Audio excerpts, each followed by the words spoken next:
चावल मत खाओ मोटे हो जाओगे। ये तो तुमने भी कभी ना कभी सुना होगा, है ना?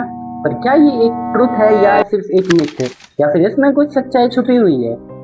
तो लेट मी डिकोड। है, आई एम जैद और आज मैं डिकोड करने वाला हूँ, क्या चावल खाने से इंसान सच में मोटा हो जाता है या बस लोग ऐसे कहते हैं? तो प्रॉब्लम चावल में नहीं है, प्रॉब्लम ये है कि जब तू ज्यादा चावल खाता है तो ऑब्वियसली तुम्हारा पेट भरेगा, तो तुम रोटी कम खाओगे। ठीक है, अगर तुम चावल इंक्रीज करते हो चावल का पोर्शन, तो रोटी का पोर्शन ऑटोमेटिकली कम होता है, और इस वजह से क्या होती है, प्रोटीन इंटेक बॉडी में क्या होता है, कम। अब उससे क्या होता है, उससे ये होती है चीजें।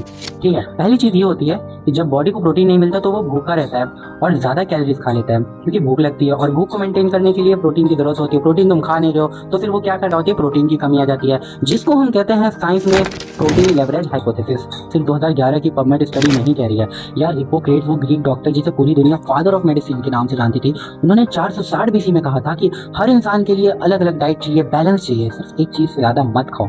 ग्रीक लोग लेग्यूम्स खाते थे, दाल छोले मसूर, प्रोटीन के लिए उन्होंने क्या किया, इसलिए वो कार्ब्स के साथ प्रोटीन का बैलेंस रखते थे, उनको बैलेंस के बारे में पता थी। 2011 में PLOS1 जर्नल में एक रैंडमाइज कंट्रोल्ड स्टडी आई, जिसमें सिर्फ 10% प्रोटीन डाइट वाले लोग 12% से ज्यादा कैलोरीज खा गए without realising it. Body automatically compensate करती है प्रोटीन के।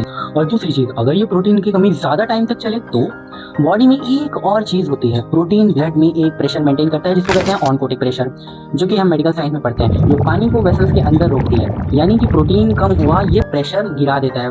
ठीक है, प्रोटीन अगर कम हुआ तो ये प्रेशर गिर गया और पानी टिश्यू में बाहर चले जाते हैं। यानी कि एक अगर टिश्यू होती है, ठीक है, मतलब वेसल्स होती है, वेसल के साइड में टिश्यू होती है, तो इसमें क्या होता है, कुछ जो प्रोटीन एल्बुमिन, जो प्रोटीन से एल्बुमिन मिलता है, वो उसको कंट्रोल करने में हेल्प करता है, वो एक्सेस वाटर को लॉस होने से बचाता है। और ये चीज अगर कमी हो जाती है तो पानी एक्सेस बाहर चला जाता है, जिसकी वजह से क्या प्रोड्यूस होता है, ओडेमा प्रोड्यूस होता है, और यह बीमारी का कारण भी बन सकता है, जैसे कि पैरों में सूजन होता है, बदन थुलथुला सा हो जाता है, स्वेलिंग हो जाती है बॉडी में पूरे, हल्की हल्की सी, not that much swelling, but ये एक इंडिकेशन है इस चीज का। कंक्लूजन, तो भाई चावल खाने से मोटे नहीं होते हैं। तू चावल छोड़ो मत, चावल एक बहुत इंपॉर्टेंट पार्ट है अपनी डाइट का, बस साथ में ये ध्यान रखो कि प्रोटीन इंटेक तुम्हारा कम ना हो। मेन होता है प्रोटीन। हिप्पोक्रेट ने 2500 साल पहले भी यही कहा था, बैलेंस। हम 2025 में भी यही भूल रहे हैं, बैलेंस। चाहे फिर वो खाने का बैलेंस हो, डाइट का बैलेंस हो, या तुम्हारी लाइफ का बैलेंस हो।